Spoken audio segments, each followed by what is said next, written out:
I never could write in my own home, even as a child, because first off, there was always somebody in every room, so there was no sense of privacy unless you really threw yourself in the refrigerator and pulled the door closed with a tank of oxygen. But I would always go someplace. Now, as an adult, that someplace is always the library.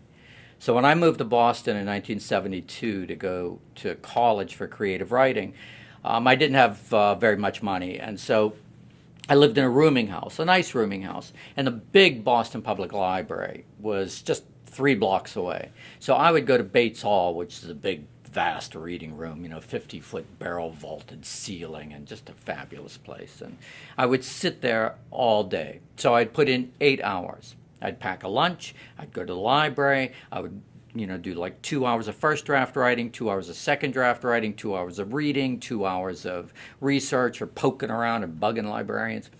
And that just became habitual. So even now, I write all my books in the library, either the Boston Public Library, but when they started getting Wi-Fi, when Wi-Fi and cell phones came around, then libraries then became sort of these kind of quasi-offices for people.